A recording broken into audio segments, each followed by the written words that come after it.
Hey, welcome to Legends and Stuff. I'm Chris, and this week I will be taking you through legends of dragons from around the world. First up is the Welsh Dragon. The Welsh word for dragon is dryag, and like the English word dragon, is derived from the Greek word drakon. The Welsh dragon named Dragus, which literally translates into the Red Dragon, is famed for its appearance on the Welsh flag. It has the appearance of what we now consider a typical dragon, with big wings, full legs, a massive body, and it breathes fire. The Red Dragon is also, of course, red in this circumstance. The Red Dragon has appeared prominently on the Welsh flag, as well as in Welsh legends for some time.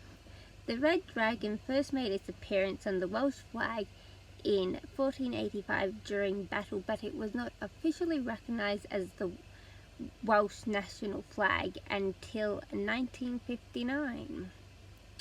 The earliest record of the Welsh Dragon in legend was in around 830 AD, which is a story about a king who wants to build a castle but is warned that he can't build on the plot of land he has planned to build on because below the surface are two feuding dragons, a white one and a red one. And of course, in the end, the Red Dragon does win. The story was later incorporated into the King Arthur legend when it is told as a prophecy by Merlin. And unlike most European dragons, the Red Dragon is often seen as a benevolent creature. Next up is Gornich from Russia. The name Gornich translates to snake of the mountain, and it is called so because it was believed to live in either the mountains or the forest. The Russian word for mountain and forest are the same word, I believe. The name was the masculine of the name Zmeya, which meant snake. So when it is a female, it is a Zmeya, and when it is a male, it is a Zmei. And often the male Zmei will appear in folklore, and the female Zmeya will appear in the Billini poetry. The appearance of Gornich is described as being covered in red or green scales, and that they have sharp iron claws. They also are said to have multiple heads. The amount of heads can range from 3 to 12 heads, and they are capable of spitting out fire. In some legends, they are even said to be able to shapeshift. They shapeshift into human form in order to seduce and kidnap human women, but they can also transform into inanimate objects to avoid detection, and in some tales they can even transform into animals such as goats.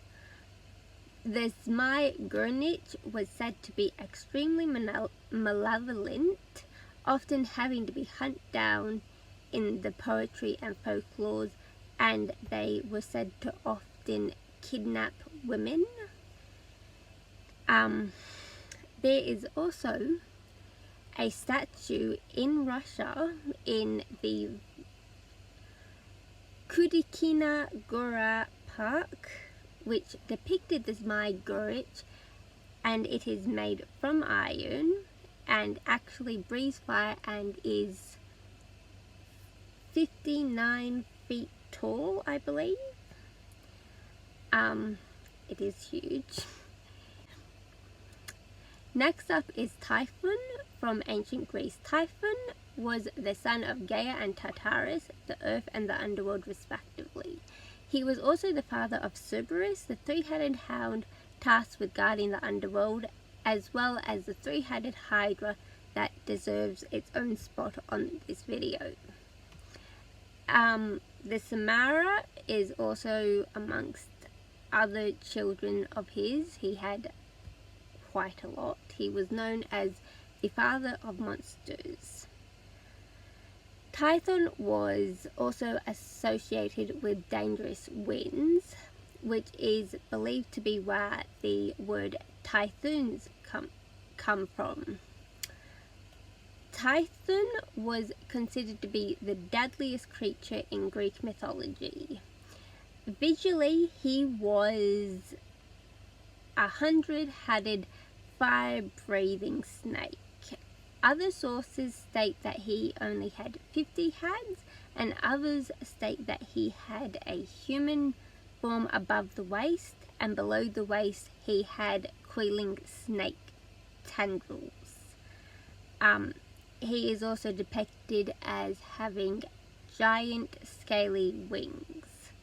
There are other descriptions of Typhoon, but I will not get into them because the video will be way too long if I do.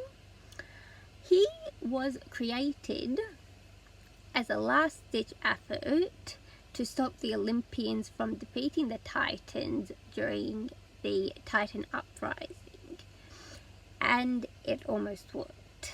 Typhoon managed to tear out Zeus's tendons during the very first battle, but Hermes then retrieved the tendons and returned them to Zeus, who in the end hit Typhoon with his lightning bolt and overwhelmed him and trapped him beneath Mount Etna.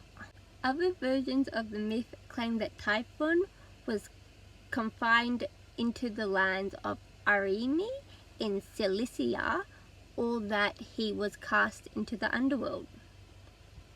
Lastly is a dragon called Fafnir from Norse mythology. Fafnir was originally a dwarf that could shapeshift into a dragon form, but after one of his brothers was killed by the god Loki, his father came into possession of a cursed ring.